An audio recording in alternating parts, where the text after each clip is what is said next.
Sejam bem-vindos ao Atenisa e no vídeo de hoje nós vamos falar sobre esse livro aqui, O Caminho do Artista, da Julia Cameron. Mas como que um livro pode te ensinar a ser criativo? Julia logo no início deixa claro que não vai te dar nenhum manual pronto, mas vai te dar ferramentas para desbloquear sua criatividade.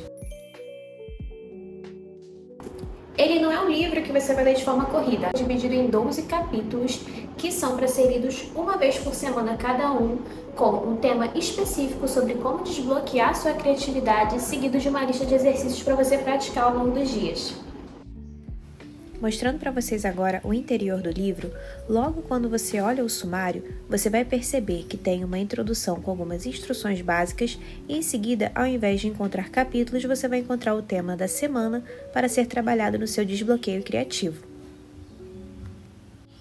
E ao final de cada capítulo da semana, você vai encontrar também a sua lista de tarefas para você executar ao longo dos dias. E um ponto importante desse livro também é que a Julia não traz a criatividade como algo muito cético, ela traz na verdade como uma jornada espiritual. Ela compara a jornada do seu desenvolver criativo com uma jornada espiritual e uma busca sobre autoconhecimento. Ela não é limitada a nenhum dogma, nenhuma religião. Na verdade, ela deixa bem à vontade ao leitor a denominar essa força, essa energia criativa da forma que ele bem entender. Pode ser Deus, universo, eu superior. Então, você vai se adequar à sua ideia que você tem dessa energia criativa. Mas, vem cá, que a gente precisa falar um pouco melhor sobre essa questão espiritual do livro. Eu confesso que eu não esperava que o livro fosse ir por esse caminho. Eu achei que ele era um livro que vinha com as semanas, as tarefas, esse embasamento eu já tinha tido uma noção. Mas quando eu fui procurar sobre críticas e experiências das pessoas com a leitura desse livro, eu me deparei com dois grupos. Um grupo de pessoas que tiveram a vida transformada por esse livro, realmente se tornaram muito mais criativos, se conheceram melhor e a partir desse livro tiveram coragem para dar um início a uma nova jornada artística, que foi o meu caso. E também tem o segundo grupo, pessoas um pouco mais céticas em relação a todo esse conceito que a Julia traz em relação à jornada criativa também ser uma jornada de despertar espiritual. Tem muita gente que acha que é um pouco de viagem na maionese, sabe? Mas isso é opinião, gente, cada um tem a sua. Então, o que eu acho interessante trazer é o seguinte, apesar dela trazer muito a questão de espiritualidade, de se conectar com algo maior além de você, ela não se prende de fato a nenhuma religião. Então você pode denominar essa força, esse fluxo criativo da forma que você bem entender, como eu falei antes, universo, Deus, eu superior, energia primordial, ou seja, qualquer coisa, o jeito que você acredita dessa força que exista além de você e que você permita com que essa força e essa energia flua através das atividades e propostas que ela coloca no livro. Eu particularmente sinto que quando eu tô pintando, quando eu tô criando, eu tô me conectando com algo além de mim. É como se eu entrasse num estado meditativo. A sensação que eu tenho quando eu tô criando, pintando, enfim, fazendo arte, é que eu entro nesse estado meditativo. É como se eu me conectasse com a minha essência mais pura, com eu de verdade, não com eu que eu mostro pra sociedade. E por ter mais esse tipo de pensamento, eu me conectei muito com essa ideia central do livro. Mas eu entendo que muitas pessoas não concordam com isso ou não se sentem dessa maneira, realmente são mais pragmáticos, mais práticos em relação a toda essa questão criativa e de fazer arte em si. Mas independente desse viés mais espiritualizado do livro, ele conta com ferramentas e com ensinamentos que são maravilhosos. Então, mesmo que você não vá muito por essa vibe, eu te aconselho a ler esse livro, né? Lê com a mente aberta e absorve o que for bom para você, porque tem tantos conhecimentos e tantas chavinhas que são desbloqueadas na nossa mente conforme a gente vai lendo cada semana, né? Cada semana se trata de um assunto específico, que você vai sentir realmente assim, nossa, eu não tinha parado para pensar por esse ponto de vista. E nisso faz realmente com que você vá desbloqueando e acreditando mais em você mesmo e se conectando com o seu lado mais criativo. E logo no início também, logo depois que ela fala dessa questão da espiritualidade, ela traz as ferramentas básicas que você vai levar durante toda a sua leitura. Então, durante as próximas 12 semanas, essas duas ferramentas vão estar presentes no seu dia a dia. A primeira ferramenta que ela traz são as páginas matinais. E eu confesso que eu nunca fui uma pessoa que gostei de escrever. Eu gosto de pintar, de criar e tudo mais, mas escrever não era meu forte. E ela propõe que você escreva não uma, não duas, mas 3 páginas todo santo dia. E eu fiquei pensando, cara, o que eu vou escrever nessas 3 páginas todos os dias? E eu percebi uma coisa, todos os livros que eu já tinha lido anteriormente sobre escrita, eu travava, porque eu queria escrever sobre alguma coisa mais, sei lá, filosófica, alguma coisa que fizesse sentido. Eu queria escrever alguma coisa que tivesse algum contexto. E quando eu começava a pensar muito sobre isso, não via nada na minha mente, eu travava na hora de escrever. Mas a Julia traz um conceito diferente. Ela traz a questão da escrita como se fosse uma faxina mental. Então, na verdade, o que acontece?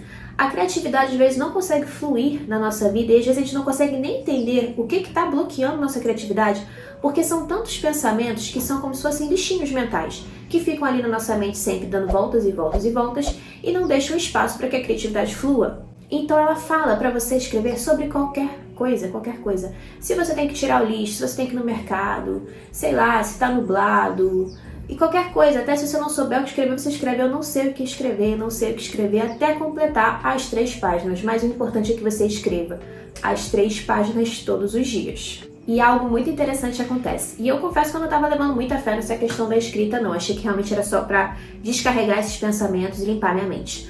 Mas, cara, é muito estranho. Depois de uma certa prática da escrita, você vai começando a acessar pensamentos e sentimentos que você não estava percebendo.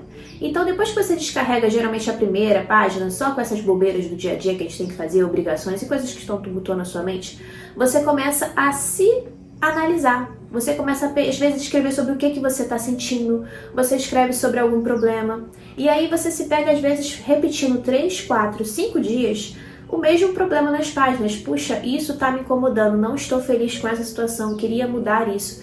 E é quase impossível você perceber que você está escrevendo e reclamando sobre uma mesma questão sem você se incomodar com isso e querer realmente mudar essa situação. Então, as páginas matinais realmente me fizeram entender quais eram os bloqueios que estavam acontecendo na minha mente, os meus padrões de crenças, de limitação e de desejos que eu tinha e que eu nunca realizava. Por quê? Porque eu não realizava, eu nem parava para pensar que eu poderia mudar essa situação. Na verdade, eu estava muito tempo ocupado, sempre, ruminando, sempre revendo essas questões, mas nunca parando de fora para analisar. Poxa, realmente, isso aí está me incomodando, o que eu posso fazer para mudar isso? Não, na verdade eu ficava naquele looping.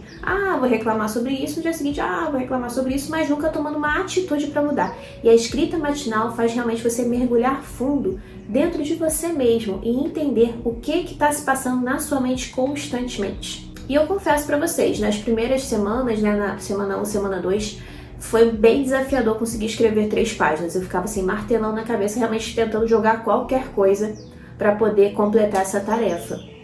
Não foi muito fácil, mas depois que eu comecei realmente a pegar esse exercício e praticar, é que eu consegui sentir essa fluidez e essa questão de você se autoconhecer. É como se você fosse pegando intimidade, como se fosse um amigo que você vai conhecendo, daqui a pouco você começa a tornar as suas páginas matinais o seu melhor amigo, aonde você pode conversar, onde você pode realmente descarregar tudo que está acontecendo na sua mente. Então, essa ferramenta é fundamental e você não precisa acreditar em nenhuma força espiritual, nem nesse contexto todo que ela traz para poder executar essa tarefa. A segunda ferramenta que ela traz é o encontro com o artista. O encontro com o artista nada mais é do que você separar um dia na sua semana para você sair com você mesmo. Então separa aí 1, 2 horas do seu dia para você se levar para passear, se levar para brincar. Você vai escolher coisas que você realmente queira fazer e que você já não faz há um tempão. Às vezes ir a um parque, ir numa exposição, ir numa cafeteria que você está adiando um tempão, ir numa biblioteca, numa livraria, enfim. O que você tem vontade, o que você faria quando criança, às vezes você queria que teu pai e tua mãe te levasse e você às vezes não podia ir porque você não tinha sua independência. Então agora você tem e você pode se levar para esse encontro e ela chama de encontro com o artista. Então essa é uma tarefa também para ser feita durante toda a leitura do livro, uma vez por semana. E a conexão entre essas 2 ferramentas é a seguinte, ela fala que quando a gente está escrevendo é como se a gente estivesse falando. E no encontro com o artista, a gente para ouvir essa voz de volta. Então você realmente entra no estado, ali quando você está no seu encontro com o artista, fazendo algo por prazer, por diversão, não por obrigação, porque você tem que cumprir aquela tarefa, mas assim, cara, o que eu vou fazer hoje para me divertir, para levar a minha criança interior, minha criança artista, para brincar. E quando você está nesse estado e você realmente descobre essa sensação boa de fazer algo por fazer, por deleite, por prazer, você começa a se ouvir melhor e a entrar no estado de permissão e se conectar realmente com a sua essência, sabe? Então é uma ferramenta também muito poderosa que é o encontro com o artista. Eu comecei a ler esse livro no final de 2024 e terminei no início desse ano. E realmente foi algo que desbloqueou não só a minha criatividade. Eu sei que existem muitas coisas, não é um processo que você faz de uma vez só, mas assim, ele me deu coragem, me deu força e me conectou com as minhas ideias, com o que eu estava querendo, com o que estava me bloqueando, para que eu pudesse ter as ferramentas e a capacidade de mudar essas situações. Então, se hoje eu tô gravando esse vídeo e tô postando no YouTube, um dos principais motivos foi eu ter realmente buscado desenvolver a minha criatividade e esse livro me ajudou demais, junto com outros que eu quero trazer aqui para vocês também. E quando eu tava pegando o livro agora, né, e fazendo um textinho, roteiro para poder trazer para vocês, para poder falar sobre esse livro e incentivar com que mais pessoas leiam, eu tive muita vontade de reler. Então, eu decidi que eu vou recomeçar essa minha jornada de reabilitação criativa. Agora sim, de outro lugar, com outros olhos, já tendo uma primeira experiência.